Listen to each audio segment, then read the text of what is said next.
lain yaitu saudara Asnawi Ali, warga Aceh yang tinggal di Swedia. Dia mengirim surat untuk warga Belanda ya. Saya akan mencoba membacakan ini Bung Isnawi suratnya ya. Ada di Facebook saya. Nanti saya akan pasang juga di website saya Berita Belanda. Isi suratnya begini.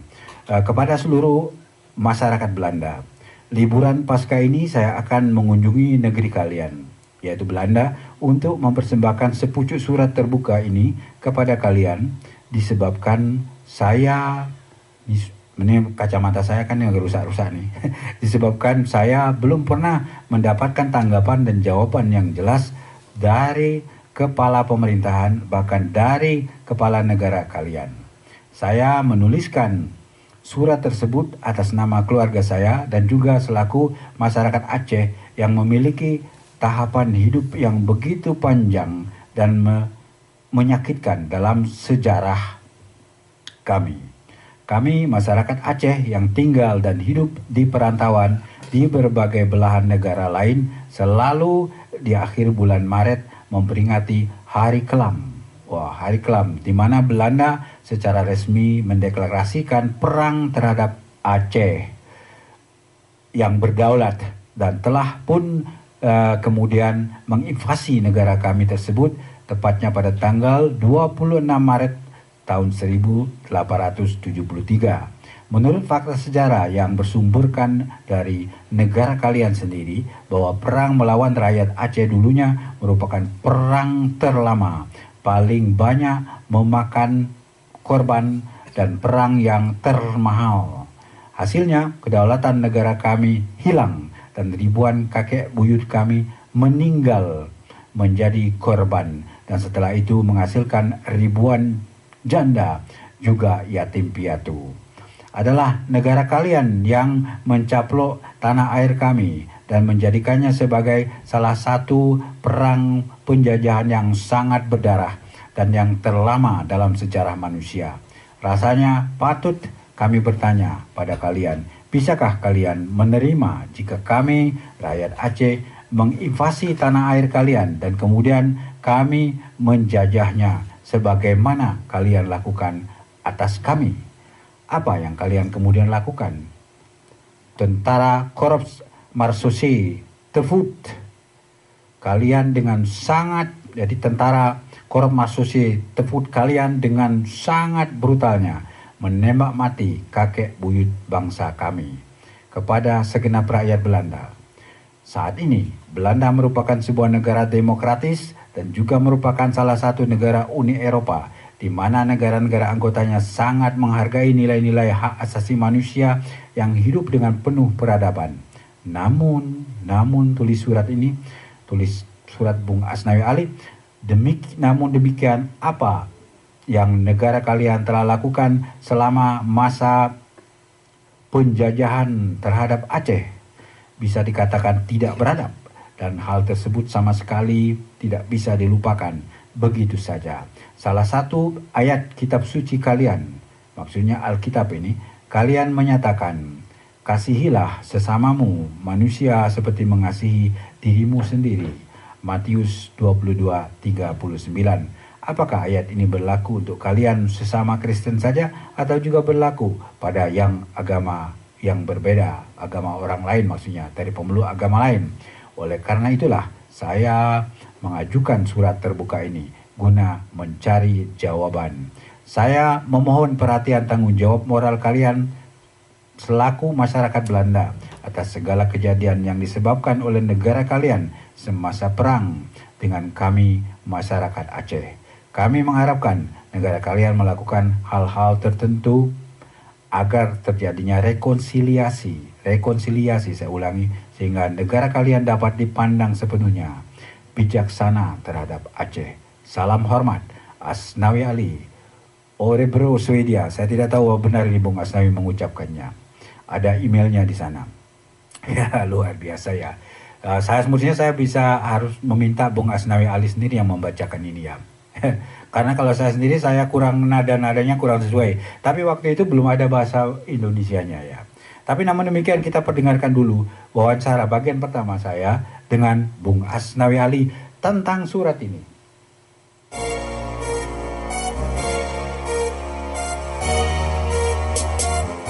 Pendengar Radio SKS, saya ini ada tamu mendadak. Tamunya bukan di studio, tamunya itu mungkin ada kedengaran di sana. Dia di Den Haag sana, tapi sebenarnya dia bukan orang yang tinggal di Belanda. Jadi saudara Asnawi Ali yang berasal dari Aceh, yang tinggal di Swedia, yang kebetulan berada di Belanda. Menariknya ini, beliau ini menulis surat untuk orang Belanda yang diawalinya dengan Beste Nederlanders kalau bahasa Belandanya. Saudaraku orang Belanda yang terhormat. Ya, ini saya mau bertanya ini. Ya, kalau orang Belanda kan orang luar Belanda, orang Jerman juga, mungkin orang Swedia saya tidak tahu ya. Kalau dia datang ke Belanda pada hari Paskah itu untuk berlibur, tapi Anda datang ke Belanda lain lagi untuk mengeluh atau kasar bahasa lunaknya, mengirim surat kepada orang Belanda.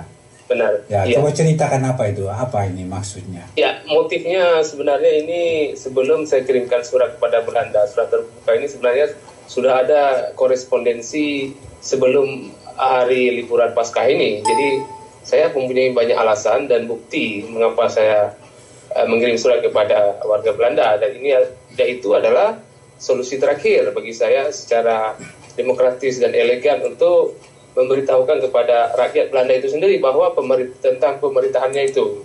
Ya, jadi kenapa ini? Ada apa dengan pemerintah Belanda? Ya, sebenarnya Belanda itu image-nya kurang baik, ya, baik itu di Indonesia ataupun warga Aceh itu sendiri. Warga Indonesia sendiri bahkan ada kontroversial. Kemudian bagi warga Aceh itu bahkan lebih kontroversial itu juga. Nah, jadi saya mengambil inisiatif untuk menyerukan kepada warga Belanda bahwa pemerintahannya itu tidak bertanggung jawab. Iya. Coba jelaskan lagi, kita kilas balik menilik sejarah yang dulu. Apa yang menjadi masalah bagi khusus untuk warga Aceh dengan Belanda? Seperti kita ketahui bahwa Belanda dengan Aceh itu punya hubungan erat dan akhirnya berperanglah antara kedua bangsa ini.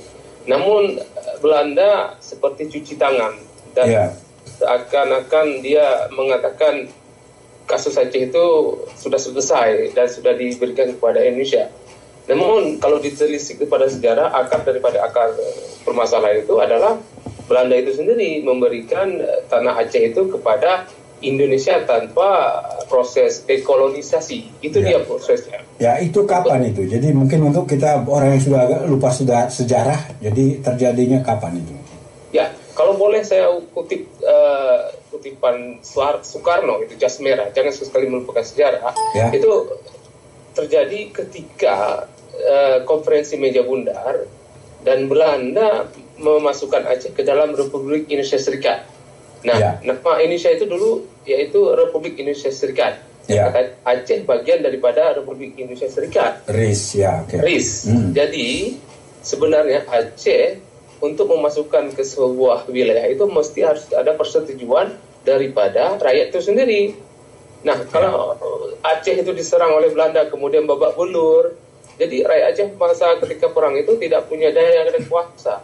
Jadi ketika sejarah itu dibelokkan dan tanpa ada pertanggungjawaban, maka sebagai orang Aceh yang mempunyai bukti harus mempermasalahkan itu. Jadi secara demokratis dan jadi sebelumnya itu sebenarnya bahwa sebenarnya Kesultanan Aceh itu adalah kesultanan yang independen menurut Anda dan mempunyai hubungan diplomatik atau persahabatan dengan kerajaan Belanda. Oh jelas. Ya itu pada abad 18 atau abad berapa itu sudah. Malah lebih dulu lagi, lebih lama kan? Benar. Kalau tidak salah saya antara abad 17 dan 16 bahkan ketika Belanda negara ini yang saya kunjungi ini dulu merdeka dari Spanyol, yaitu Aceh lah yang mengakui kemerdekaan Belanda itu ketika Belanda merdeka dari Spanyol. Sehingga jadi itu abad berapa itu? Berarti 16 apa itu? Iya, sekitar abad 16 itu. Saya kalau tidak salah seingat saya itu abad 16. Dan Aceh, Kesultanan Aceh bahkan mengirimkan seorang utusannya ke Belanda untuk mengakui bahwa Belanda itu merdeka dari Spanyol dan setelah itu ingin menjajaki hubungan baik. Namun sayang sekali utusan Aceh itu meninggal di Middlesbrough. Orang Belanda bilang Middelburg ya kalau mengucapkannya ya. Ya benar. Ya, oh ya betul. Di Belanda Selatan sana jauh ya. Ya, ya. Jadi apa yang ada sehingga bisa dipertanggungjawabkan, bukan hanya sebagai opini belaka. Jadi saya bersedia dan bertanggung jawab apa yang saya ucapkan ini. Jadi sudah ada hubungan persahabatan diplomatik antara Kesultanan Aceh dengan Kerajaan Belanda jauh sebelum adanya Republik Indonesia, itu Anda maksud? Akurat, iya, tepat sekali. Kalau dibandingkan sekarang kan Belanda sudah menjadi sebuah negara yang luar biasa demokratis dan maju, sedangkan Aceh kalau dibandingkan sekarang sudah sebaliknya seperti 180 derajat gitu.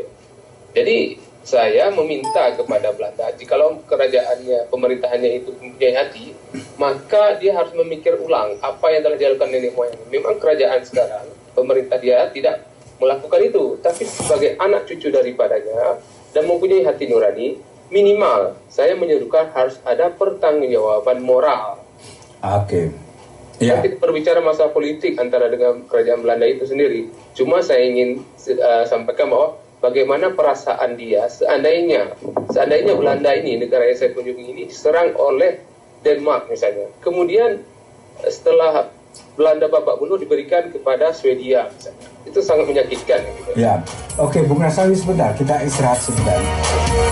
Pertama wawancara dengan Bung Asnawi Ali, tapi dia juga ada pesan ini, ada request lagu. Ya, apalagi, tak apalah lagi kalau bukan lagu Aceh, Panglima Perang oleh Nyawung. Wah, ini lagu-lagu perjuangan ya. Silakan dengarkan bagi yang mau. Kalau nggak mau ya minum kopi dulu. Saya mau.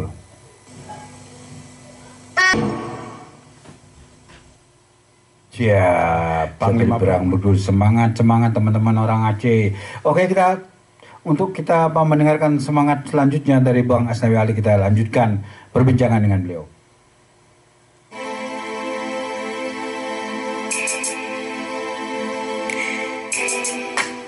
Pendengar, kita kembali berbincang-bincang dengan Bung Asnawi Ali, warga Aceh yang tinggal di Swedia, yang dia ini mengirim surat kepada dalam bahasa Belanda, mengirim surat kepada warga Belanda.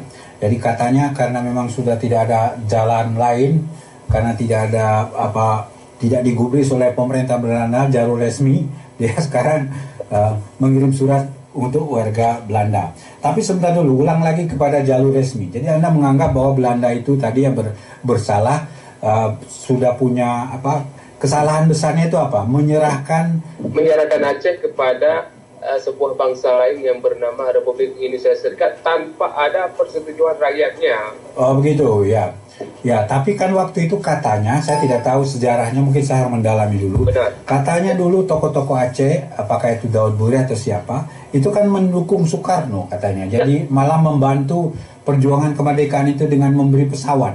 Benar itu, saya tidak menyampingkan itu dan bantah, bahkan itu terbukti dalam sejarah. Namun dalam hal sejarah itu harus ada bukti di atas bukti bahwa rakyatlah yang berkuasa secara demokrasi, bahwa rakyatlah yang menentukan. Kalau seandainya ketika itu tokoh-tokoh itu menyatakan dukungan kepada Indonesia, itu adalah karena satu nasib bahwa Indonesia itu Islam, Aceh itu Islam. Maka dengan tanpa ada persetujuan rakyat, tokoh-tokoh itu mengambil inisiatif bahwa Aceh lebih baik membantu Indonesia. Itu benar, saya tidak namun tidak ada bukti di atas bukti rakyat menentukan demikian. Jadi maksudnya semestinya waktu itu setelah selesai kemerdekaan Indonesia kata dari Belanda itu mestinya ada semacam referendum atau apa dengan? Tidak ada referendum. Nah mestinya menurut pendapat Anda mestinya gimana? Mestinya seharusnya kan harus ada penjajakan pendapat kepada rakyat bahwa harus ada kertas itu hitam di atas putih sebagai, kalau siapapun yang pernah sekolah di sekolah hukum kan harus ada bukti, tidak harus dengan ucapan dan tindakan. Jadi opini itu bisa benar bisa salah, tapi kalau di atas kertas dan itu harus ada, karena itu ini masalah sebuah negara. Menjual sebuah tanah saja atau rumah saja mesti ada kertas, apalagi sebuah negara kan. Ya, jadi tidak ada istilah mungkin de jure-nya ya mungkin ya istilah. Ya, oke. Jadi itulah yang Anda anggap yang menjadi ganjalan bahwa ada hal yang tidak beres, ya. Benar. Ya. Ya, oke. Jadi tapi usaha-usaha yang resmi yang pernah Anda lakukan sebelum ini mengirim surat ini apa saja? Dulu sudah pernah mengirim surat ke pemerintah Belanda resmi? Ya, benar. Ketika saya tinggal di Swedia beberapa bulan yang lalu, saya mengirimkan dan meminta tanggapan mereka bahwa bagaimana Aceh itu bisa menjadi Indonesia yang pertama. Kemudian maklumat perang yang telah ditabuhkan oleh Belanda, mengapa tidak pernah dicabutnya? Nah, sedangkan waktu itu Belanda lah yang menyerang Aceh, bukan Aceh yang datang ke Belanda ini untuk menyerang warga Belanda. Saya datang ke sini dengan baik-baik. Jadi sebaliknya Belanda dulu datang ke negeri saya, membunuh rakyat dan orang tua kami. Ya, jadi Anda dulu menulis kemana suratnya itu? Ke Kemelu Belanda, kemana itu? Ada ke media, karena media itu sebagai kontrol sosial, dan sebagai negara demokrasi, media Belanda patut mempertimbangkan ini suara rakyat atau suara yang terzalimi, meskipun sejarahnya sudah jauh lama itu. Dan saya kutip sekali lagi bahwa jas merah, seperti Soekarno katakan, jangan sekali-sekali melupakan sejarah. Dan saya kirimkan kepada media dan stakeholder lainnya, termasuk partai-partai oposisi dan partai pemerintah. Partai oposisi pemerintah Belanda dan partai oposisi Belanda. Benar. Oke. Sedang menunggu respon mereka. Kalau mereka objektif, saya akan menunggu jawaban mereka. Namun, saya percaya dan saya tidak akan terkejut seandainya partai pemerintah akan mengabaikan, tidak mengubris surat saya, karena berhubungan politik dengan Indonesia, karena Belanda dengan Indonesia itu mempunyai hubungan diplomatik yang sangat mesra. Tapi partai oposisi, partai mana saja yang bisa disebut? Itu ada Sosialis, SP, dan semua partai yang ada di Belanda. Oke. Termasuk partainya Wilders. Saya tidak tahu kalau Wilders mau menggubris surat saya ini. Oke, menarik sekali. Ya, partai pemerintah berarti juga partai buruh sekarang ya, PIVANDA, partai sosialis yang besar, kemudian partai ya katakanlah konservatif kanan ya, PPD, partai liberal konservatif ya. Yang memang seperti Anda sebut tadi ya, dua partai ini memang berarti versi pemerintah ya bersahabat baik dengan soal G2G Indonesia dengan Belanda memang ya apa namanya ya baik sekali hubungannya ya kalau begitu ya. Iya. Tapi oke, kita istirahat lagi nih Bung Sawi. Baik.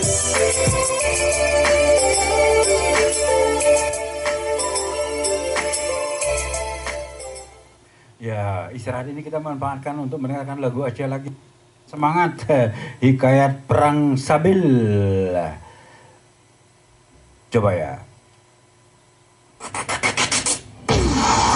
Hikayat perang Sabil.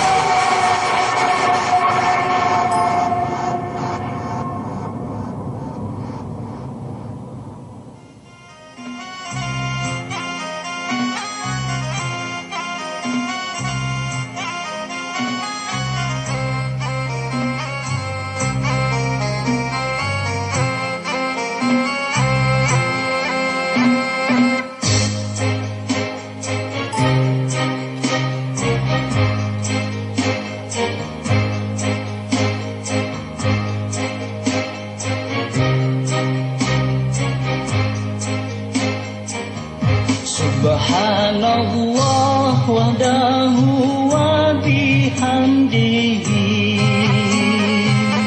Khalikul badri wa laili asa wa zallam Ulul puja fausido syukur ke Rabbi ya aini Tukamanu di busuci Aceh mulia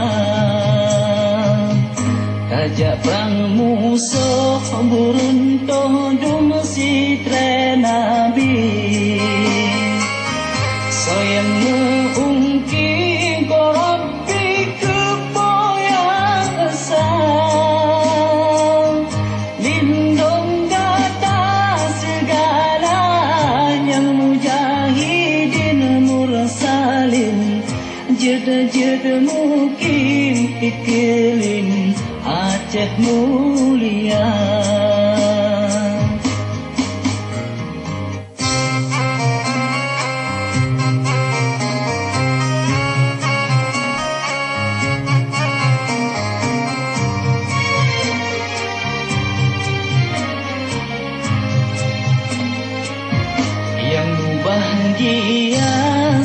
telah syahid dalam perang.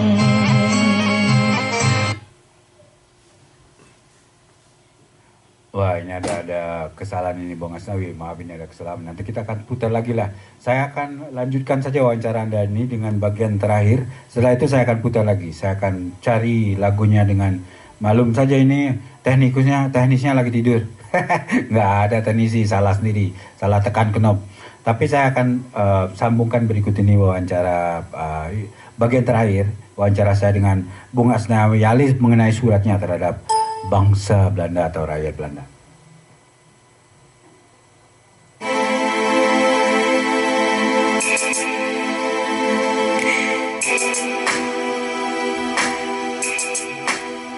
Anda masih dalam siaran Bahasa Indonesia di Radio SKS. Kita lanjutkan perbincangan mengenai hubungan Belanda dengan Kesultanan Aceh sampai sekarang itu menurut Asnawi Ali itu tidak tuntas sama sekali, dan pemerintah Belanda sebenarnya tidak menggubris tuntutan untuk menyelesaikan itu. Tapi langkah berikutnya bagaimana ini nanti, Asnawi Ali?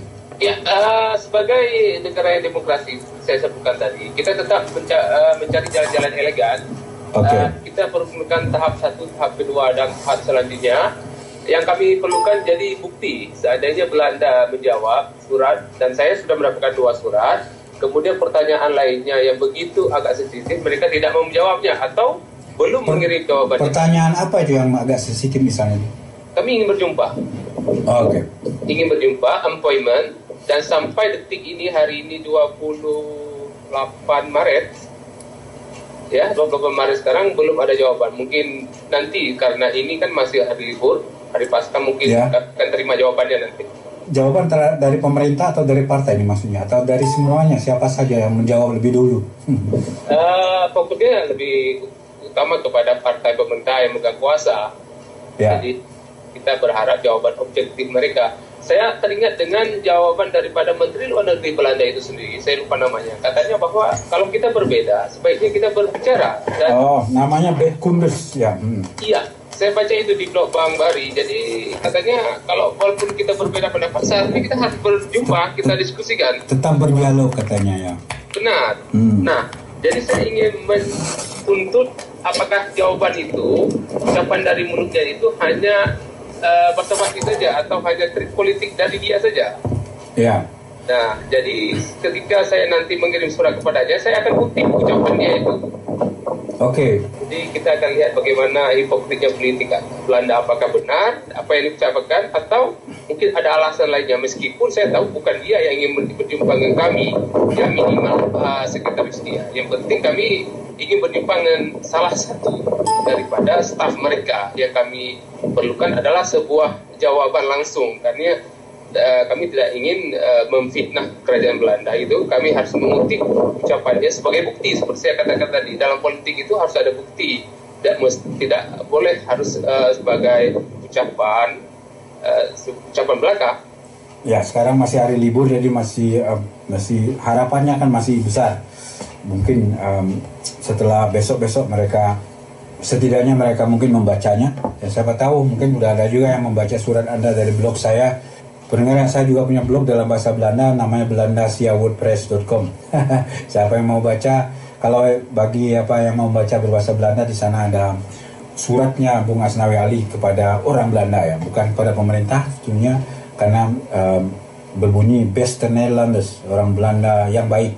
Tapi apakah ujungnya nanti maunya kemana ini? Apakah ujungnya kita harus diskusi?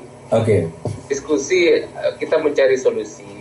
Apakah diskusi dalam hal politik atau diskusi dalam hal moral? Jadi kami sudah persiapkan bahwa kalau masalah diskusi politik, kami tahu bahwa itu agak sensitif. Saya percaya itu mungkin agak memerlukan waktu yang panjang. Tapi kalau dalam hal permintaan maaf, seperti terjadi di Rawagede, baik itu permintaan maaf lisan ataupun tulisan, dan itulah yang bagi saya secara pribadi yang saya harapkan tertulis bukti hitam di atas putih di kertas, tidak perlu diucapkan. Jadi dengan demikian secara umum pemerintah Belanda ada niat baik. Kalau sekarang saya bisa jamin bahwa pemerintahnya tidak ada niat baik. Kalau rakyatnya saya yakin mereka baik-baik semua, kecuali builders gitu. Ya, itu cerita lain. Tapi begini, saya memang bukan pakar mengenai sejarah Aceh, hubungan Aceh dengan Belanda dan sebagainya. Tapi katanya kan, misalnya Masjid Baitur Rahman yang di Aceh. Masjid Raya Baitur Rahman Banda Aceh. Masjid Raya Baitur Rahman itu kan sebagai simbol perdamaian antara pemerintah Belanda dengan Aceh. Katanya itu kan hadiah dari pemerintah Belanda.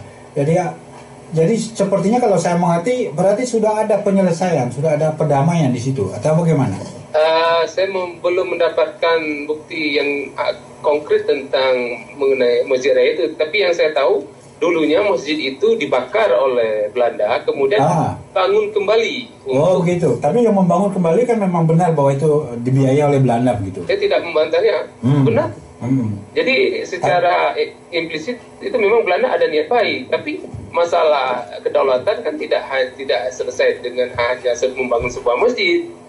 Itu sangat konyol itu kalau hanya seharga sebuah masjid, masalah pembunuhan bisa dilupakan begitu saja. Jadi saya rasa tidak sinkron ya dengan apa yang telah diperbuat oleh Belanda dan kepada Aceh. Dan kita tahu bahwa sejarah itu sudah lewat. Tapi bukan berarti harus melupakan. Kita bisa forgive, tapi tidak bisa forget lah. Ya, tapi mungkin juga ada orang berpendapat bahwa ini anda ini kan ada rasa dendam ini. Bagaimana? Ya. Sebagai Muslim seharusnya kan kita harus memaafkan, dan saya juga percaya dalam ajaran Kristiani demikian juga, dan harus kasih sayang. Tapi seperti saya katakan tadi, semuanya itu perlu bukti, tidak hanya retorika belaka. Kalau hanya retorika belaka berucap di media dan juga diliput oleh TV Belanda itu sendiri, katanya kita harus menjaga perdamaian. Tapi yang kita harapkan adalah bukti. Untuk dalam politik itu ucapan sana tidak bisa kita pegang. Yang kita bisa pegang itu adalah bukti. Jadi siapa saja bisa berbicara, namun kalau tidak ada bukti itu sama saja, kalau politik namanya hipokrit gitu. Orang Jakarta sama aja bohong. Orang Jakarta. Tapi ini sampai kapan Anda memperjuangkan ini?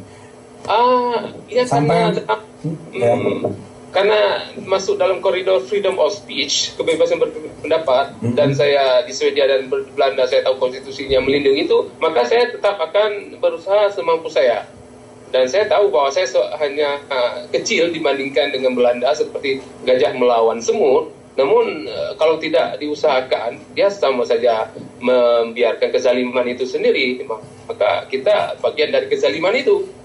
Nah, berangkat daripada itulah saya berusaha semampunya, dan tanggung jawab moral saya kepada bangsa saya, yaitu bangsa Aceh, sudah selesai, dan saya sudah melakukan itu. Saya mau bertanya yang terakhir itu, Anda menyebut bangsa saya, bangsa Aceh. Apakah berapa persen bangsa Aceh yang sependapat dengan Anda ini? Oh, itu saya bisa jamin. Seandainya Aceh diberikan referendum dan juga opini publik, seperti yang saya tulis di sebuah media di Aceh, dan mendapat respon besar, baik itu di sosial media dan di alam nyata, dan saya yakin saya mayoritas, dan mereka sependapat dengan pendapat saya itu. Baiklah, ini untuk sementara Bung Asnawi Ali perbincangan dengan Radio SKS ya sampai di sini. Semoga berhasil apapun yang Anda perjuangkan, terlepas dari pro dan kontra. Mudah-mudahan imbauan Anda ini didengar oleh semua pihak, entah itu pemerintah Belanda, entah itu pemerintah Indonesia dan sebagainya. Dan saya ucapkan selamat jalan kembali ke Swedia. Kita akan jumpa lagi pada kesempatan yang lain pasti. Mungkin kita akan berjumpa jasmani. Saya juga ingin sekali. Ya setidaknya kita jumpa lewat dunia maya kata orang sekarang. Semoga kita di alam nyata, Bu.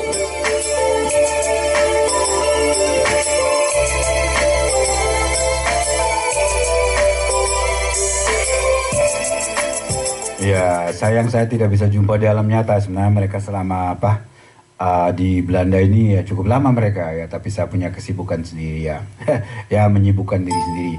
Seperti saya katakan tadi, Bung Asnawi, saya akan putar lagi ya Hikayat Perang Sabil. Mudah-mudahan nggak terputus.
Aceh mulia. Tajak perang musuh buruntuh dung sitre nabi. Soyang meungki korabbi kepoyang esam.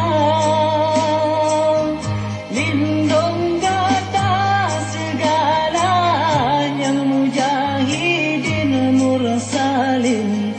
Jeda-jeda mukim iklim Aceh mulia.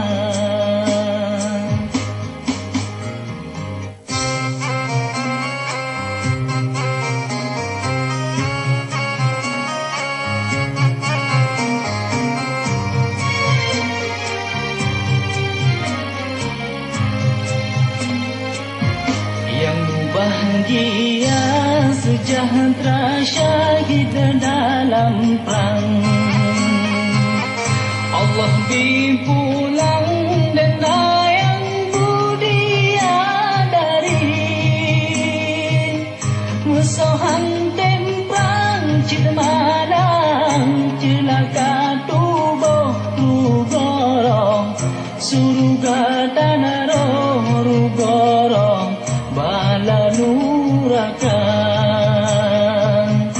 musoyang temprang cid menang metuah tubuh syurga piharong yang lesuh gebri kedatang oh kasih wasirawat syahid dalam perang dan senang di Perabarijan pertama syurga tinggi.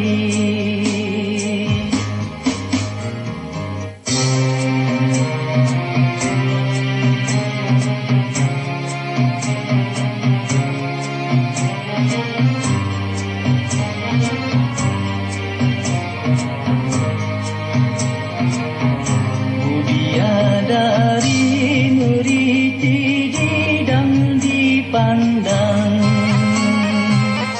dipencun abang jak mecang dalam perang sabit oh kajuda tungku syahid dalam perang dan senang di Perabarijan pertama syurga tinggi.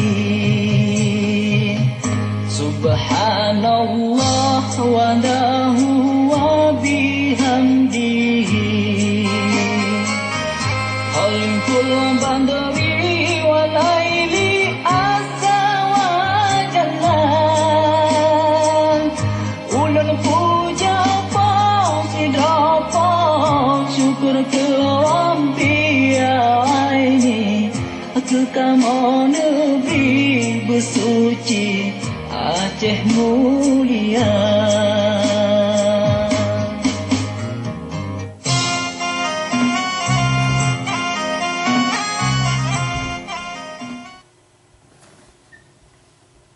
Ya, Perang Sabil memang lagu kebanggaan orang-orang Aceh ya. Lagu semangat membuat orang Aceh selalu semangat untuk menjalankan kehidupannya ya. Sekali lagi saya ucapkan terima kasih kepada Bung Asnawi Ali dan selamat jalan untuk kembali ke Swedia. Semoga selamat. Satu ketika kita akan jumpa nyata. Bukan seperti dia bilang jumpa khayali. Bukan berkhayal juga ya, maksudnya jumpa lewat dunia maya seperti orang-orang Indonesia menyebutnya ya. Kita masih ada waktu 3 menit lagi untuk menjelang disampaikan iklan-iklan lagi dan beberapa warta berita ya. Saya ingin mengucapkan sama Lydia, terima kasih pesannya ya.